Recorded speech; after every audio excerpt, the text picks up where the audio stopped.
Borges otra vez, y esto llamado La muerte y la brújula.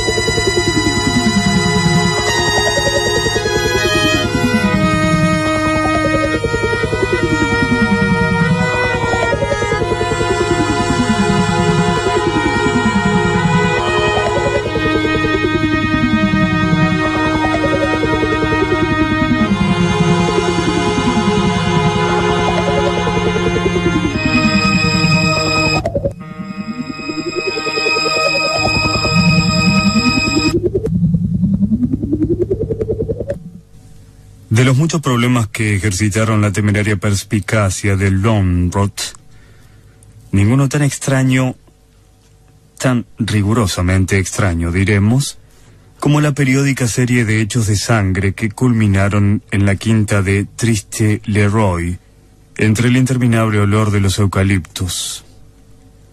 Es verdad que Eric Lönnrot no logró impedir el último crimen, pero es indiscutible que lo previó.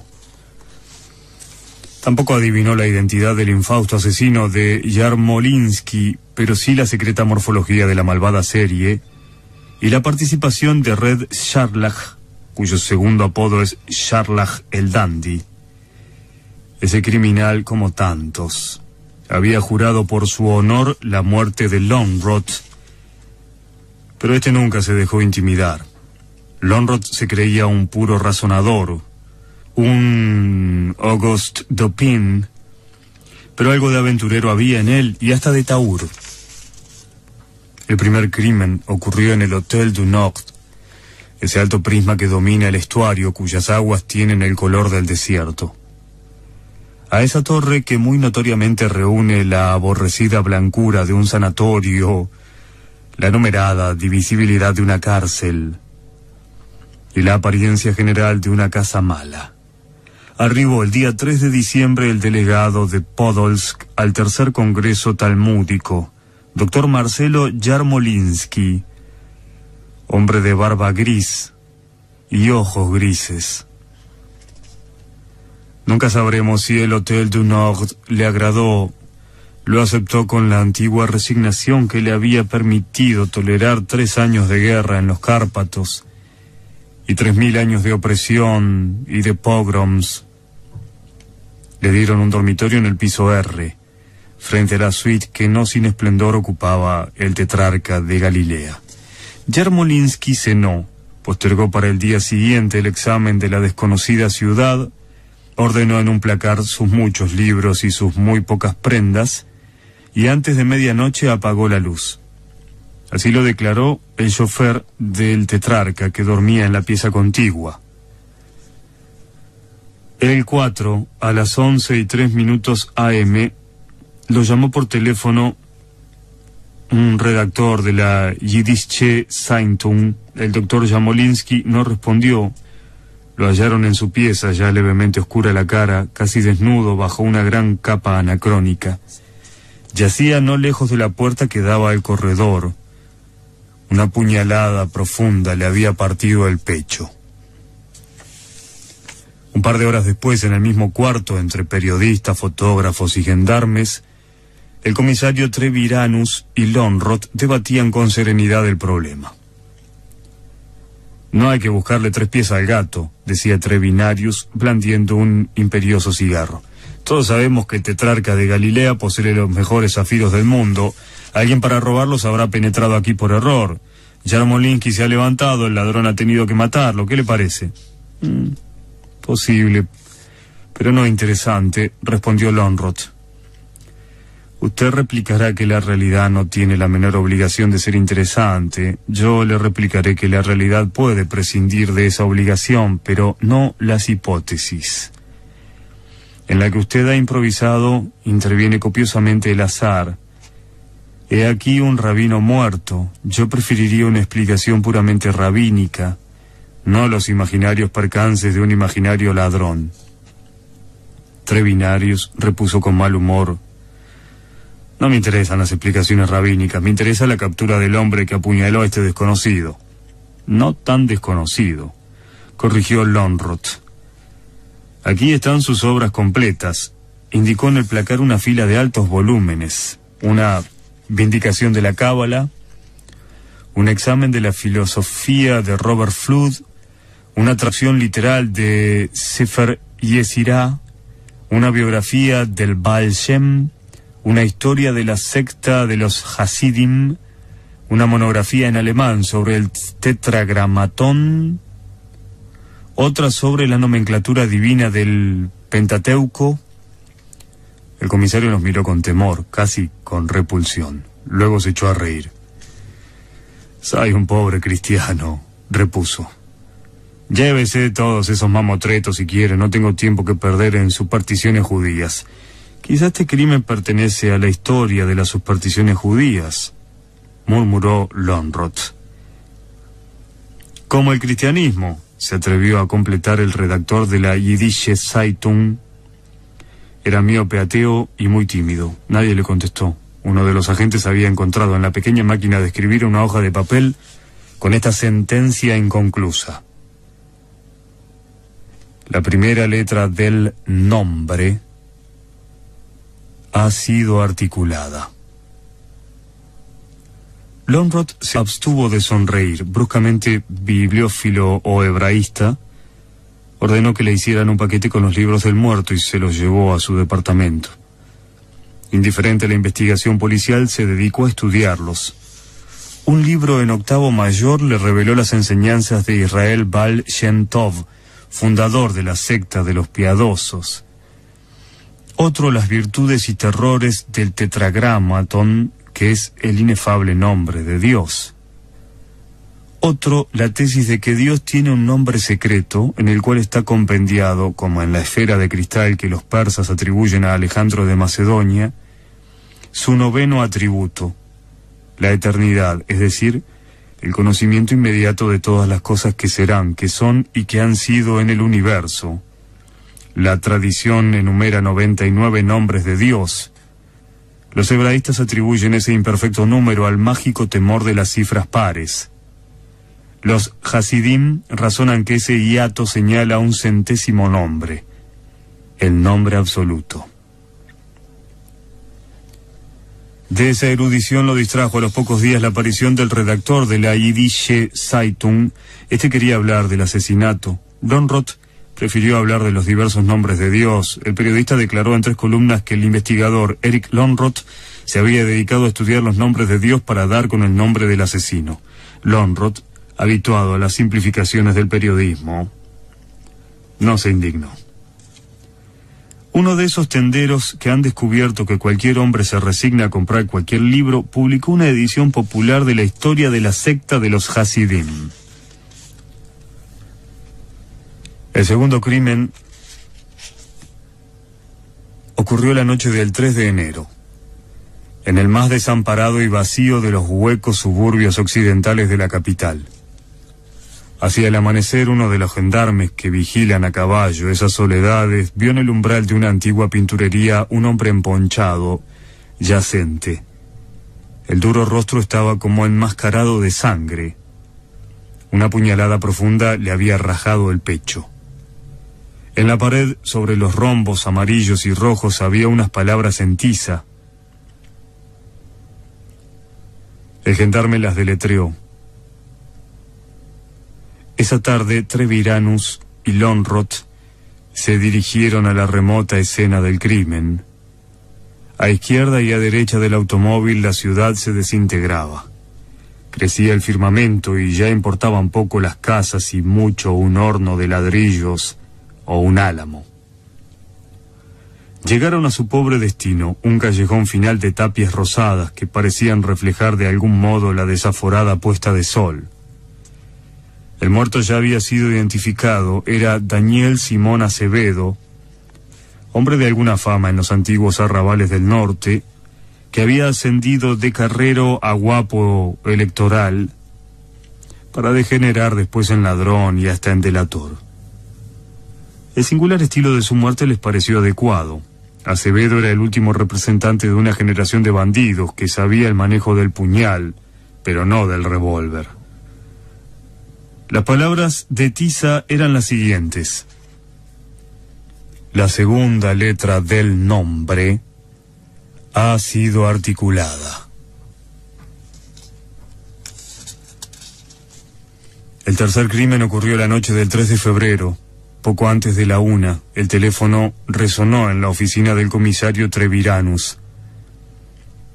Con ávido sigilo habló un hombre de voz gutural. Dijo que se llamaba Ginsberg o Ginsburg y que estaba dispuesto a comunicar por una remuneración razonable los hechos de los 2 sacrificios de Acevedo y de Yarmolinsky. Una discordia de silbidos y de cornetas ahogó la voz del delator. Después la comunicación se cortó. Sin rechazar aún la posibilidad de una broma, al fin estaban en carnaval, Treviranus indagó que le habían hablado desde Liverpool House, taberna de la Rue de Toulon, esa calle salobre en la que conviven el cosmorama y la lechería, el burdel y los vendedores de Biblias. Treviranus habló con el patrón, Black Finnegan, antiguo criminal irlandés, abrumado y casi anulado por la decencia, le dijo que la última persona que había empleado el teléfono de la casa era un inquilino, un tal Griffius, que acababa de salir con unos amigos. Treviranus fue enseguida a Liverpool House. El patrón le comunicó lo siguiente: hace 8 días Griffius había tomado una pieza en los altos del bar. Era un hombre de rasgos afilados, de nebulosa barba gris, trajeado pobremente de negro.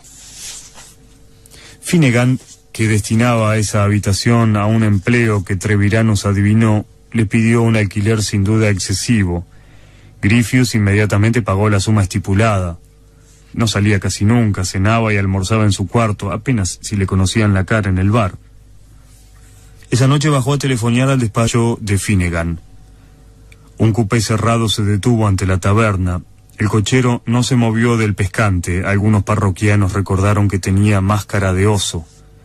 Del cupé bajaron 2 arlequines. Eran de reducida estatura y nadie pudo no observar que estaban muy borrachos.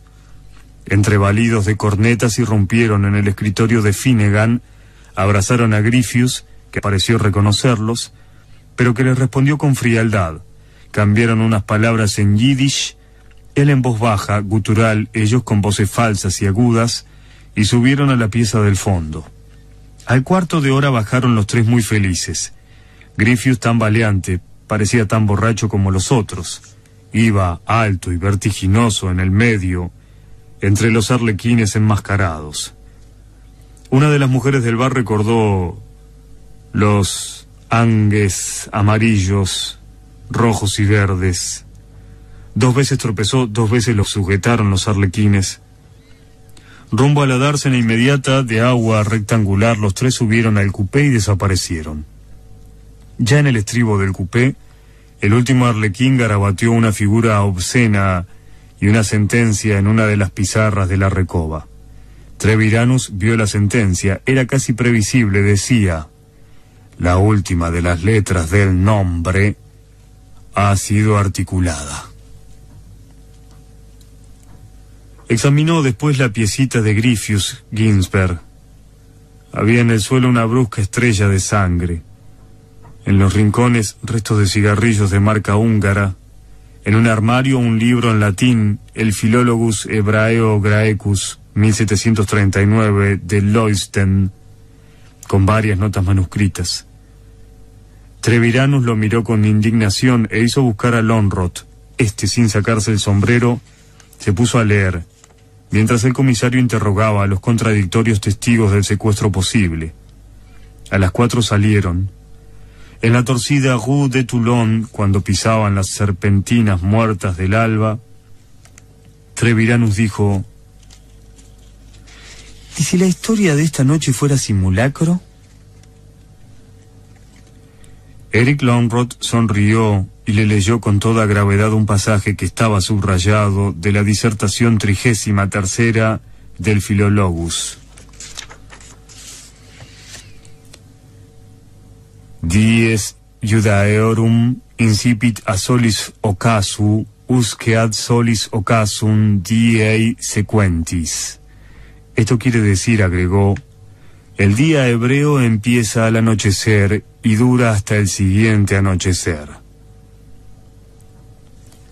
El otro ensayó una ironía. ¿Ese dato es el más valioso que usted ha recogido esta noche? No. Más valiosa es una palabra que dijo Ginsberg. Los diarios de la tarde no descuidaron esas desapariciones periódicas. La Cruz de la Espada las contrastó con la admirable disciplina y el orden del último congreso aritmético. Ernst Palast, en El Mártir, reprobó las demoras intolerables de un pogrom clandestino y frugal que ha necesitado 3 meses para liquidar 3 judíos. La Jüdische Zeitung rechazó la hipótesis horrorosa de un complot antisemita, aunque muchos espíritus penetrantes no admiten otra solución del triple misterio. El más ilustre de los pistoleros del sur, Dandy Rez Scharlach, juró en su distrito nunca se producirían crímenes de esos, y acusó de culpable negligencia al comisario Franz Treviranus.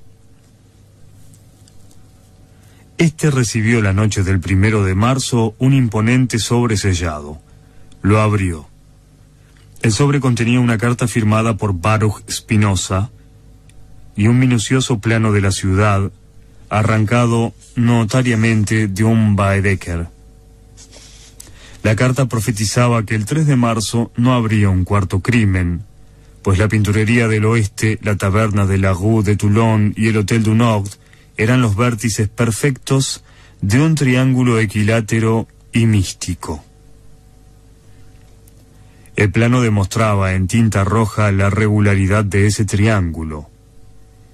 Treviranus leyó con resignación ese argumento mor geométrico y mandó la carta y el plano a casa de Lönnrot, indiscutible merecedor de tales locuras.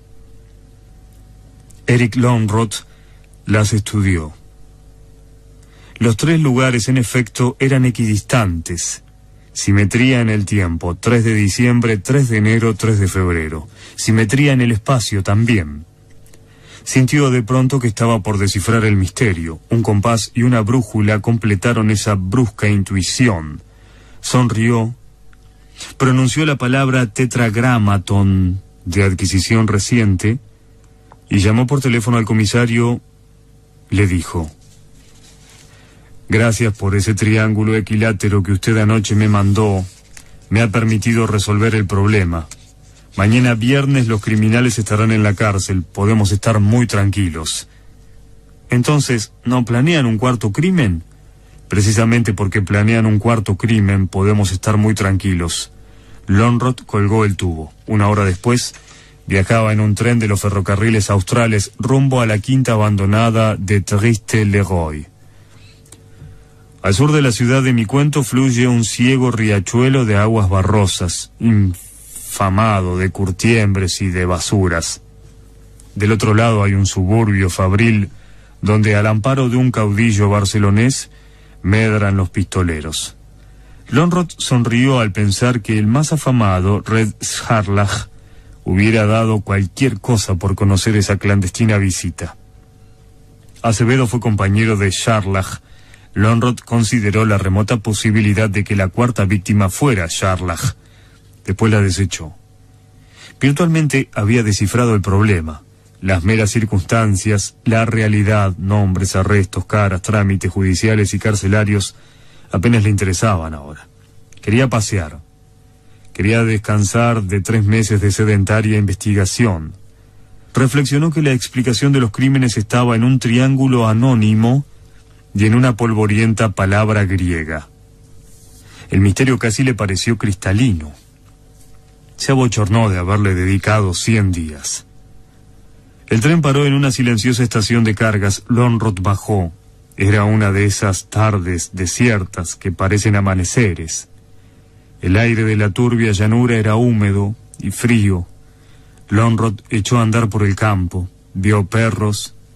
Vio un furgón en una vía muerta. Vio el horizonte. Vio un caballo plateado que bebía el agua crapulosa de un charco. Oscurecía cuando vio el mirador rectangular de la quinta de Triste-Leroy, casi tan alto como los negros eucaliptos que le rodeaban. Pensó que apenas un amanecer y un ocaso, un viejo resplandor en el oriente y otro en el occidente, lo separaban de la hora anhelada por los buscadores del nombre. Una herrumbrada verja definía el perímetro irregular de la quinta. El portón principal estaba cerrado. Lönnrot, sin mucha esperanza de entrar, dio toda la vuelta. De nuevo ante el portón infranqueable, metió la mano entre los barrotes, casi maquinalmente, y dio con el pasador. El chirrido del hierro lo sorprendió. Con una pasividad laboriosa, el portón entero cedió. Lönnrot avanzó entre los eucaliptos, pisando confundidas generaciones de rotas hojas rígidas. Vista de cerca, la casa de la quinta de Triste-Leroy abundaba en inútiles simetrías y en repeticiones maniáticas. A una diana glacial, en un nicho lóbrego, correspondía en un segundo nicho otra diana. Un balcón se reflejaba en otro balcón. Dobles escalinatas se abrían en doble balaustrada. Un Hermes de dos caras proyectaba una sombra monstruosa. Lönnrot rodeó la casa como había rodeado la quinta. Todo lo examinó. Bajo el nivel de la terraza vio una estrecha persiana. La empujó. Unos pocos escalones de mármol descendían a un sótano.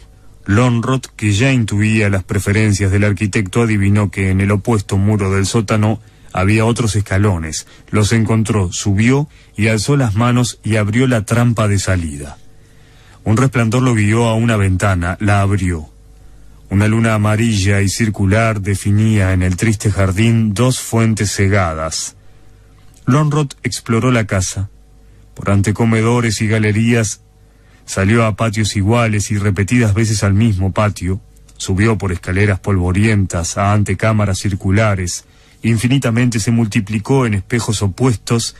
Se cansó de abrir o entreabrir ventanas que le revelaban afuera el mismo desolado jardín desde varias alturas y varios ángulos. Adentro, muebles con fundas amarillas y arañas embaladas en tarlatán. Un dormitorio lo detuvo. En ese dormitorio, una sola flor en una copa de porcelana. Al primer roce los pétalos antiguos se deshicieron. En el segundo piso, en el último, la casa le pareció infinita y creciente. La casa no es tan grande, pensó. La agrandan la penumbra, la simetría, los espejos, los muchos años, mi desconocimiento, la soledad. Por una escalera espiral llegó al mirador. La luna de esa tarde atravesaba los agnes de las ventanas. Eran amarillos, rojos y verdes.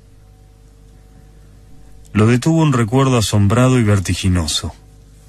Dos hombres de pequeña estatura, feroces y fornidos, se arrejaron sobre él y lo desarmaron. Otro, muy alto, lo saludó con gravedad y le dijo: «Usted es muy amable, nos ha ahorrado una noche y un día». Era Red Sharlach. Los hombres maniataron a Lönnrot. Este al fin encontró su voz. «Sharlach, ¿usted busca el nombre secreto?» Sharlach seguía de pie indiferente. No había participado en la breve lucha, apenas si alargó la mano para recibir el revólver de Lönnrot. Habló. Lönnrot oyó en su voz una fatigada victoria, un odio del tamaño del universo, una tristeza no menor que aquel odio. «No», dijo Sharlach. «Busco algo más efímero y deleznable. Busco a Eric Lönnrot. Hace 3 años, en un garito de la Rue de Toulon, usted mismo arrestó e hizo encarcelar a mi hermano. En un coupé mis hombres me sacaron del tiroteo con una bala policial en el vientre. 9 días y 9 noches agonicé en esta desolada quinta simétrica. Me arrasaba la fiebre. El odioso llano bifronte que mira los ocasos y las auroras daba horror a mi ensueño y a mi vigilia. Llegué a abominar de mi cuerpo. Llegué a sentir que 2 ojos, 2 manos, 2 pulmones son tan monstruosos como 2 caras. Un irlandés trató de convertirme a la fe de Jesús. Me repetía la sentencia de los Goim: todos los caminos llevan a Roma. De noche mi delirio se alimentaba de esa metáfora. Yo sentía que el mundo es un laberinto del cual era imposible huir, pues todos los caminos, aunque fingieran ir al norte o al sur, iban realmente a Roma, que era también la cárcel cuadrangular donde agonizaba mi hermano, y la quinta de Triste Leroy. En esas noches yo juré por el Dios que ve con 2 caras y por todos los dioses de la fiebre y de los espejos, tejer un laberinto en torno del hombre que había encarcelado a mi hermano. Lo he tejido y es firme. Los materiales son un heresiólogo muerto, una brújula, una secta del siglo XVIII, una palabra griega, un puñal, los rombos de una pinturería. El primer término de la serie me fue dado por el azar. Yo había tramado con algunos colegas, entre ellos Daniel Acevedo, el robo de los zafiros del tetrarca.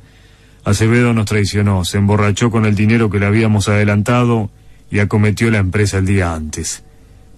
En el enorme hotel se perdió. Hacia las 2 de la mañana irrumpió en el dormitorio de Yarmolinsky. Acosado por el insomnio, se había puesto a escribir. Verosímilmente redactaba unas notas o un artículo sobre el nombre de Dios. Había escrito ya las palabras: la primera letra del nombre ha sido articulada. Acevedo le intimó silencio. Yarmolinsky alargó la mano hacia el timbre que despertaría todas las fuerzas del hotel. Acevedo le dio una sola puñalada en el pecho. Fue casi como un movimiento reflejo. Medio siglo de violencia le había enseñado que lo más fácil y seguro es matar. A los 10 días yo supe por la Yiddische Zeitung que usted buscaba en los escritos de Yarmolinsky la clave de la muerte de Yarmolinsky. Leí la historia de la secta de los Hasidim. Supe que el miedo reverente de pronunciar el nombre de Dios había originado la doctrina de que ese nombre es todopoderoso y recóndito. Supe que algunos Hasidim, en busca de ese nombre secreto, habían llegado a cometer sacrificios humanos. Comprendí que usted conjeturaba que los Hasidim habían sacrificado al rabino. Me dediqué a justificar esa conjetura. Marcelo Yarmolinsky murió la noche del 3 de diciembre. Para el segundo sacrificio, elegí la del 3 de enero. Murió en el norte. Para el segundo sacrificio nos convenía un lugar del oeste. Daniel Acevedo fue la víctima necesaria, merecía la muerte, era un impulsivo, un traidor. Su captura podía aniquilar todo el plan.